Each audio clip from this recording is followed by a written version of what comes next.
हमारी प्रश्नावली चल रही थी 16.3। इसके एग्जाम्पल नंबर 7, 8 और 9 करवा दिया है। एग्जाम्पल 10 और 11 दो और बचे हैं, वो हम आज पढ़ लेंगे। तो देखो एग्जाम्पल नंबर 10 क्या दे रखा है कि एक शंकु की त्रिज्या और ऊंचाई का अनुपात दे रखा है और आयतन है 2512। तो शंकु की तिर्यक ऊंचाई और आधार की त्रिज्या ज्ञात करनी है। पाई की जगह आपको लेना है 3.14। तो देखो क्या दे रखा, पहले लिखो कि आयतन कितना है। शंकु का आयतन क्या होता है, 1/3 पाई आर स्क्वायर एच। कितना दे रखा है, 2512। और शंकु की त्रिज्या और ऊंचाई का अनुपात आर और एच, इनका अनुपात कितना है, 5:12। यदि अनुपात दे रखा हो तो त्रिज्या क्या होगी, यहाँ अक्ष से गुणा कर दो, यहाँ पर भी अक्ष से गुणा कर दो, तो त्रिज्या आर बराबर हो गई 5 को अक्ष से गुणा किया तो 5 अक्ष, मात्रक सब सेमी में है तो यहाँ सेमी लगा दो। और ऊंचाई कितनी होगी, ऊंचाई h 12 अक्ष सेमी। अब ये मान है दोनों, वो इस फॉर्मूले में रख दो।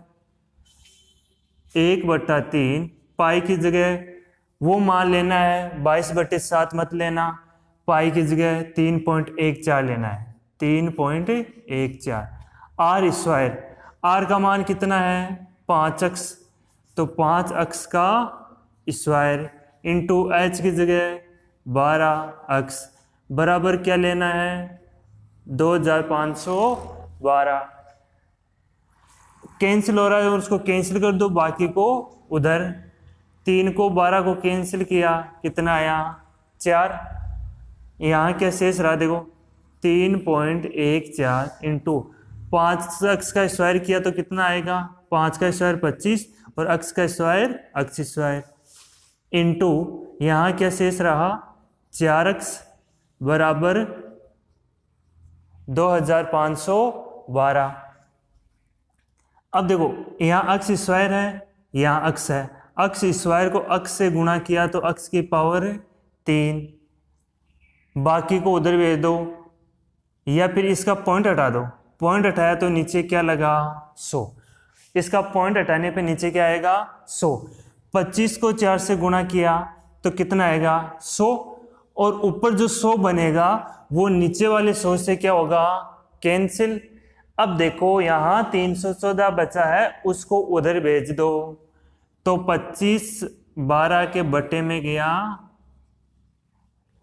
314, इसका आधा करो 1 2 5 6, इसका आधा करो 1 5 7, फिर 157 का भाग दो, 7 21 7 चौक 28 7 8 56, लगभग कितनी बार जाएगा ये आइडिया लगा लो। 7 का इकाई अंक मतलब 7 को इस प्रकार गुणा करोगे, इकाई अंक क्या बन रहा हो 6। तो यहाँ आइडिया लगाकर भी आप इसका मान निकाल सकते हो कि लगभग 8 बार जाएगा। यहाँ अक्ष की पावर 3 कितनी हुई 8। 8 को क्या लिख सकते हैं, 8 को इस प्रकार लिख सकते हैं 2 इंटू 2 इंटू 2, या फिर 8 रख दो, अक्ष की पावर 3 बराबर 2 इंटू 2 इंटू 2, ये पावर 3 हटाए तो इस पे लगा घनमूल। तो दो संख्याओं दो की कितने जोड़े हैं 3 संख्याओं का जोड़ा बना है, घनमूल निकालना है तो घनमूल में अक्ष का मान कितना आएगा केवल 2, तो ये आया अक्ष का मान। अब यहाँ देखो त्रिज्या क्या होगी, त्रिज्या 5 अक्ष है तो लिखना, अतः r बराबर क्या है 5 अक्ष, अक्ष का मान कितना है 2, तो यहाँ 5 को 2 को गुणा किया तो कितना आया 10 सेमी है, तो सेमी। यहाँ से ऊंचाई h कितनी आएगी 12 अक्ष है तो 12 इंटू 2 कितना होगा 24 सेमी। अब हमें क्या निकालनी है कि इसकी आधार की त्रिज्या निकालनी है, त्रिज्या आर हमने निकाल ली, कितनी आई 10 सेमी। और क्या निकालनी है, तिर्यक ऊंचाई। तिर्यक ऊंचाई क्या होती है, एल, वो एल का मान निकालना है, तो मैं यहाँ निकाल रहा हूँ। तिर्यक ऊंचाई क्या होती है, एल बराबर होता है आर का स्क्वायर प्लस एच का स्क्वायर का वर्गमूल। आर की जगह क्या रखा जाएगा, आर त्रिज्या 10, तो 10 का स्क्वायर, एच 24 का स्क्वायर, इसका वर्गमूल निकालना है, तो 10 का स्क्वायर कितना होता है 100, और 24 का स्क्वायर करो। 24 का स्क्वायर करने पे क्या आएगा, देखो 24 इंटू 24 कितना आएगा 576। 576 में जब 100 जोड़ दिया जाएगा तो कितना आएगा, अंडर में 676 आया, और 676 क्या होता है 26। 676 का अगर वर्गमूल निकालना है तो 676 का वर्गमूल आएगा 26। तो यहाँ से जो तिर्यक ऊंचाई है, तिर्यक ऊंचाई वो कितनी आई निकल कर हमारे पास 26 सेमी। एक तिर्यक ऊंचाई निकालनी थी, निकाल ली। आधार की त्रिज्या निकालनी थी, वो भी हमने 10 सेमी निकाल ली। अतः त्रिज्या बराबर 10 सेमी और तिर्यक ऊंचाई बराबर 26 सेमी होगा। अब अगला एग्जाम्पल नंबर 11 देखो क्या दे रखा है कि एक शंकु के आकार के टेंट की ऊंचाई, यानी ये शंकु आकार का ये क्या है, टेंट है। इस टेंट की ऊंचाई कितनी है 14 मीटर, और इसके जो आधार का जो नीचे वाला भाग है, वृत्ताकार भाग, ये आधार है, इसका क्षेत्रफल है 346.5 मीटर स्क्वायर। यह टेंट 1.5 मीटर चौड़े कैनवास से बना है। जो ये टेंट बना है ये किससे बना है, कैनवास से। मान लो ये रहा कैनवास, और जिस कैनवास या कपड़े से या तिरपाल से जो बना है उसकी चौड़ाई आपको दे रखी है 1.5 मीटर। तो ये जो कैनवास है इसकी चौड़ाई 1.5 मीटर है, ये वाली चौड़ाई कितनी है 1.5 मीटर। तो कैनवास की आपको निकालनी है लंबाई, तो यहाँ पर लंबाई कौन सी होगी, ये वाली, ये हमें ज्ञात करनी है। तो लंबाई कैसे ज्ञात कर सकते हैं, इसका देखो क्षेत्रफल क्या होता है, इसका कैनवास है आयत के आकार का, और इसका जो क्षेत्रफल होता है वो होता है लंबाई इंटू चौड़ाई, एल इंटू बी। नहीं दिख रहा है तो मैं इधर लिख देता हूं, क्षेत्रफल बराबर होता है लंबाई इंटू चौड़ाई, एल इंटू बी। तो यदि इसका हम क्षेत्रफल निकाल ले तो यहाँ एल इंटू बी के बराबर वो क्षेत्रफल रख देंगे, और यहाँ बी का मान रख देंगे। तो यहाँ से किसका मान आएगा, इस टेंट की या कैनवास की क्या आएगी, लंबाई। तो अब ये जो टेंट बना है, ये जो टेंट बना है वो इस कैनवास से बना है, तो इस कैनवास का जितना क्षेत्रफल होगा उतना ही किसका होगा, टेंट का, और जितना इस टेंट का क्षेत्रफल होगा उतना ही किसका होगा, इस कैनवास का। तो पहले इसका क्षेत्रफल निकालते, और जो क्षेत्रफल आएगा वो उसके बराबर रख देंगे। तो इसका क्षेत्रफल निकालते हैं, इसका जो टेंट है उसका क्षेत्रफल निकालते हैं। तो इसका क्षेत्रफल क्या होता है, वक्र पृष्ठ का क्षेत्रफल होता है पाई आर एल। तो हमारे पास तिर्यक लंबाई भी होनी चाहिए और क्या होनी चाहिए, त्रिज्या। तो देखो यहां पर ऊंचाई दे रखी है, टेंट की ऊंचाई h बराबर कितनी है 14 मीटर, और क्या दे रखा है, आधार का क्षेत्रफल। और आधार किस प्रकार है, इस टेंट के या टेंट के आधार का क्षेत्रफल क्या होता है, पाई आर स्क्वायर। क्यों, क्योंकि इसका जो आधार है वो कैसा है, वृत्ताकार, और वृत्त का क्षेत्रफल कितना होता है, पाई आर स्क्वायर। उसके बराबर क्या रखना है 346.5, क्योंकि ये आधार का क्षेत्रफल है, तो इसके बराबर रखो 346.5 मीटर स्क्वायर। अब यहां से हम किसका मान निकाल सकते हैं, आर का। आर का मान निकाल लो, फिर एच का देर का, और एच और आर दोनों से किसका मान निकालो, एल का। तो यहाँ से आर का मान निकाल कर यहाँ रख देंगे, फिर एल का मान भी निकाल कर यहाँ रख देंगे।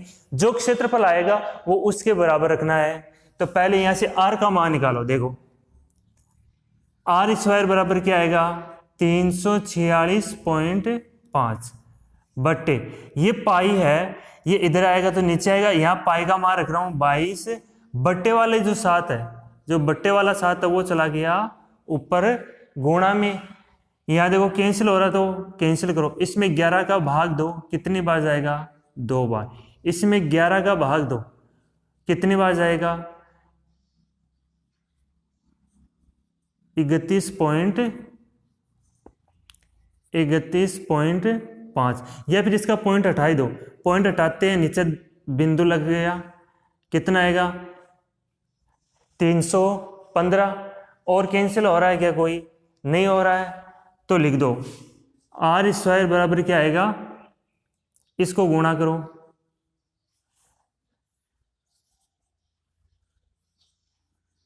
205/2 इंटू 100, 2 का भाग दो और 10 का भी, पहले 2 का दो, ये आएगा 1102.5 आया, और फिर 10 का भाग और दिया जाएगा तो पॉइंट है वो यहाँ लगेगा 2 के आगे यहाँ। तो 2205 में यदि 20 का भाग दिया तो कितना आएगा, 110.25। ये आर स्क्वायर का मान आया, हमें किसका निकालना है, आर का। तो यहाँ से निकालो आर बराबर क्या होगा, इसका वर्गमूल 110.25 का वर्गमूल। जब इसका वर्गमूल निकालते हैं तो देखो इसका इकाई अंक क्या है, पहले 2 संख्याओं का जोड़ा फिर बाकी संख्या, इसका इकाई अंक 5 है, तो जब वर्गमूल निकाले तो उसका इकाई अंक भी क्या आएगा, 5।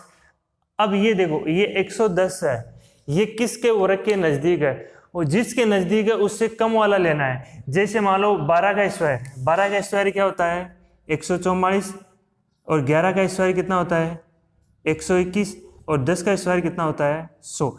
अब देखो 121 इससे ज़्यादा है, 100 है वो इसके नज़दीक, इससे कम है, लेकिन ये जो 110 है वो इन दोनों के बीच में है, तो हमें इससे पहले वाला लेना है। तो क्या लेना है 10, तो यहाँ लिख दो 10, या फिर ये पॉइंट 2 अक्षरों पे तो पॉइंट 1 अक्षर पर आएगा, और क्या आ रहा है ये मीटर है तो मीटर, यहाँ से त्रिज्या कितनी आई 10.5। या फिर इसका जो वर्गमूल निकालते हैं वो आप भाग विधि से निकाल सकते हो। देखो इस प्रकार 110/25 है, 2 संख्याओं के जोड़े बनाते जाओ, फिर यहाँ पर भी 1, यहाँ पर भी 1, 1 से 1 से गुणा किया 1, बच गया 0, उतार लिया आगे वाला जोड़ा 10। तो इस प्रकार इस भाग विधि से भी आप क्या निकाल सकते हो, इसका वर्गमूल। अब हमारे पास त्रिज्या आ गई, हमारे पास ऊंचाई है, अब हमें क्या निकालना है, इस एल का मान। तो एल बराबर क्या होता है, वर्गमूल R square plus H square. R का मान कितना है, आर का मान ये 10.5 का स्क्वायर प्लस एच कितना है, ये रहा, या फिर डायरेक्ट मान रख दो। देखो यहाँ आर स्क्वायर का मान कितना डायरेक्ट है, ये रख दो इस आर स्क्वायर की जगह, इस आर स्क्वायर की जगह ये मान ही रख दो डायरेक्ट, आर का मान रख के वर्ग करने की जरूरत ही नहीं पड़ेगी। तो यहाँ रख दो वर्गमूल आर स्क्वायर की जगह रख दिया 110.25 प्लस एच स्क्वायर, एच का मान कितना आया 14, 14 का स्क्वायर कितना होता है 196। इनको ऐड करो कितना आएगा 0.25 तो है, इसको ऐड किया तो 6, इसको ऐड किया तो 0, इसको ऐड किया तो 306.25।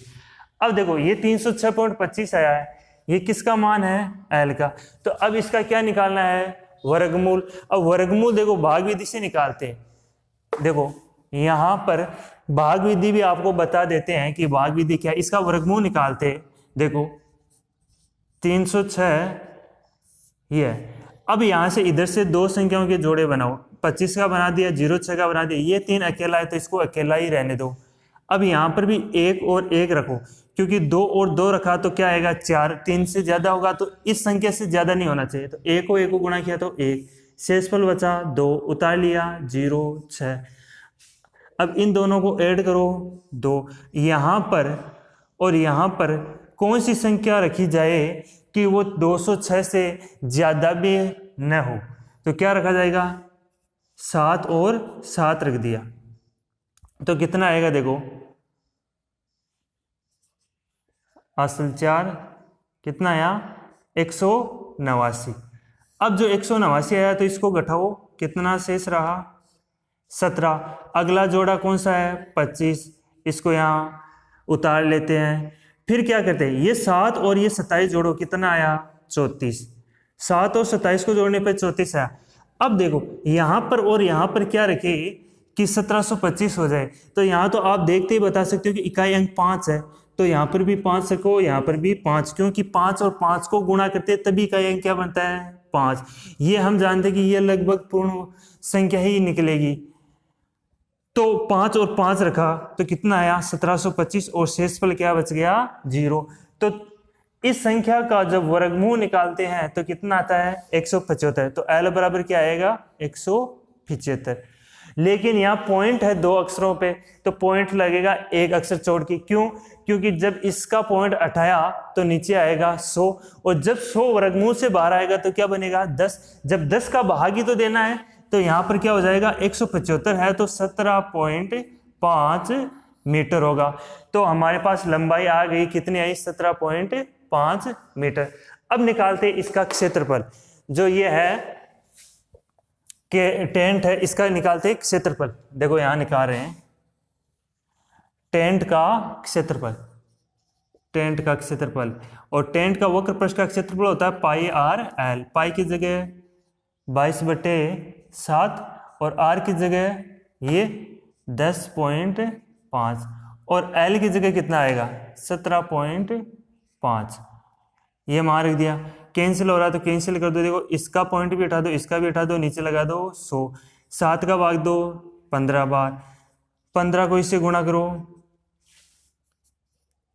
330 इंटू 175 बट्टे 100, बिंदु से बिंदु कैंसिल। 175 को किससे गुणा करना है, 175 को 33 इंटू 175 बट्टे 10, ये आया टेंट का क्षेत्रफल। ये जो आया क्षेत्रफल, या तो इसको 33 से 175 को गुणा करके 10 का भाग देकर निकाल लो, या फिर जो ये क्षेत्रफल आया वो इसके बराबर रख दो। देखो कैसे रखते हैं कि ये जो क्षेत्रफल आया है वो टेंट का क्षेत्रफल है, और टेंट का क्षेत्रफल यहां रख रहे हैं। देखो टेंट का क्षेत्रफल किसके बराबर होगा, कैनवास का क्षेत्रफल। क्यों, क्योंकि ये जो टेंट बना है वो इस कैनवास से बना है, और जितना कैनवास का क्षेत्रफल होगा या जितना कपड़ा कैनवास का लगा है वो इसका क्षेत्रफल है। तो इसका क्षेत्रफल और इसका क्षेत्रफल दोनों क्या होने चाहिए समान, तो क्या होगा लंबा कैनवास का क्षेत्रफल यानी 33 इंटू 175 बटा 10, या तो भाग देके लिख दो या डायरेक्ट यहाँ पर रख दो 33 इंटू 175 बटे 10। तो कैनवास का क्षेत्रफल होगा लंबाई इंटू चौड़ाई, तो लंबाई की जगह तो L, चौड़ाई की जगह 1.5 बराबर 33 इंटू 175 बटे 10। यहाँ से L बराबर क्या आएगा 33 इंटू 175 बटे 10 तो है ये 1.5, यहाँ गुणा में तो यहाँ गया तो भाग में।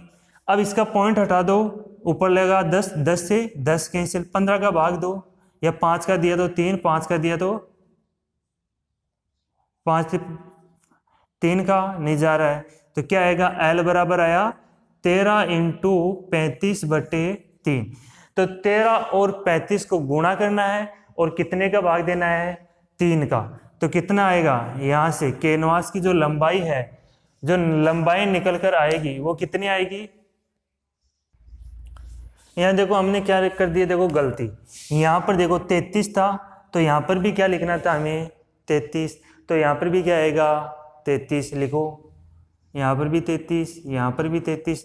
देखो 33 में 3 का भाग दिया तो 11, 11 को और 11 को और 35 को गुणा करते हैं तो क्या आता है, देखो यहाँ से L बराबर क्या आएगा 5, 8, 3, तो कितना आएगा 385 मीटर।